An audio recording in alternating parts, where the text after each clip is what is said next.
Assalamualaikum warahmatullahi wabarakatuh.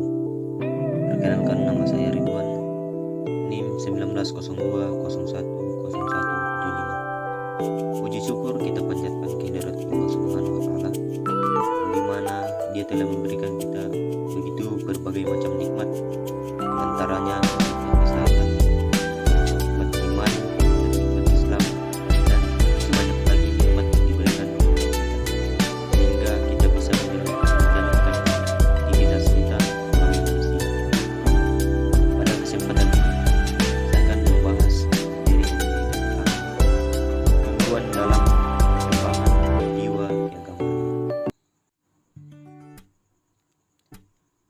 Sikap keagamaan terbentuk oleh dua faktor, yaitu faktor intern dan faktor ekstern. Pada garis besar, teori mengungkapkan bahwa sumber jiwa keagamaan berasal dari dua faktor, yaitu faktor intern dan faktor ekstern manusia.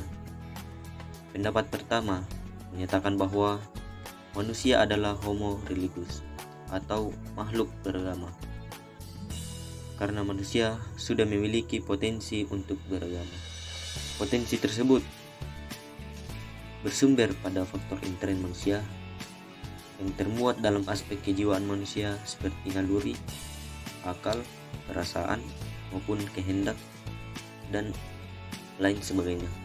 Namun, pendukung teori ini masih berbeda pendapat mengenai faktor nama yang paling dominan. Mungkin kawan-kawan belum mengerti apa itu faktor intern dan faktor ekstern.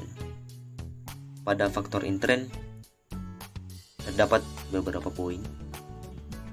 Yang pertama, faktor hereditas. Jiwa keagamaan memang bukan secara langsung sebagai faktor bawaan yang diwariskan secara turun-menurun, melainkan terbentuk dari berbagai unsur kejiwaan lainnya yang mencakup kognitif, afektif, dan konatif. Yang kedua, faktor usia.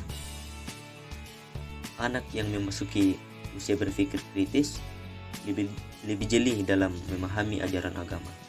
Pada usia remaja, saat beranjak usia kematangan seksual, pengaruh itu pun menyertai perkembangan jiwa keagamaan mereka. Yang ketiga, kepribadian. Kepribadian menurut pandangan psikologi terdiri dari dua unsur, yaitu unsur hereditas dan pengaruh lingkungan. Adanya dua unsur yang membentuk kepribadian itu menyebabkan munculnya konsep tipologi dan karakter. Yang keempat, kondisi kejiwaan. Kondisi kejiwaan ini terkait dengan kepribadian sebagai faktor intern. Ada beberapa model pendekatan yang mengungkapkan bahwa hubungan ini model psikodinamik dan pendekatan biomedis, pendekatan eksistensial. Kemudian, faktor ekstern.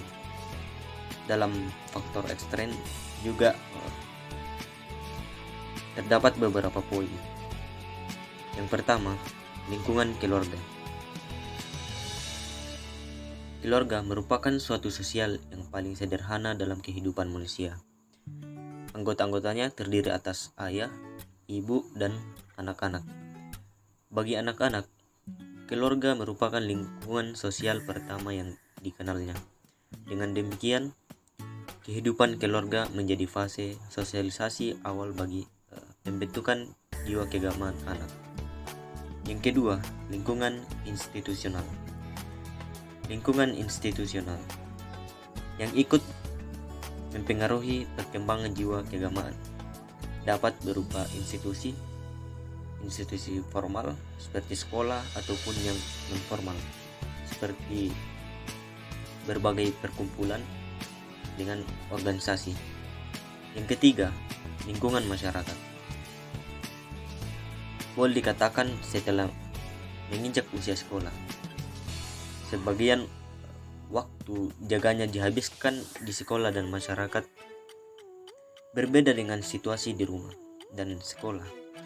Umumnya, pergaulan di masyarakat kurang menekankan pada disiplin atau aturan yang harus dipenuhi dengan secara ketat. Selanjutnya, yaitu fanatisme dan ketaatan.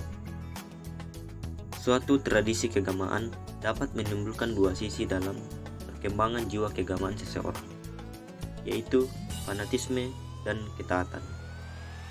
Mengacu kepada pendapat Erich Fromm, beliau mengatakan bahwa karakter terbina mulai dari asimilisasi dan sosialisasi. Maka tradisi keagamaan memenuhi kedua aspek tersebut. Suatu tradisi keagamaan membuka peluang bagi warganya untuk berhubungan dengan warga lainnya. Itu yang dimaksud dengan sosialisasi. Selain itu juga terjadi hubungan dengan benda-benda yang mendukung berjalannya tradisi keagamaan tersebut, seperti institusi keagamaan dan sejenisnya. Hubungan ini menurut tesis Erich Fromm berpengaruh terhadap pembentukan karakter seseorang. Baik, demikianlah beberapa hal yang bisa saya sampaikan. Sebelumnya saya mohon maaf yang sebesar-besarnya kepada kawan-kawan apabila dalam penyampaian tadi mungkin ada kesalahan kata ataupun beberapa pernyataan yang menyinggung kawan-kawan. Saya hanya manusia biasa yang tidak luput dari kesalahan. Saya akhiri, wabillahi taufiq wal hidayah. Assalamualaikum warahmatullahi wabarakatuh.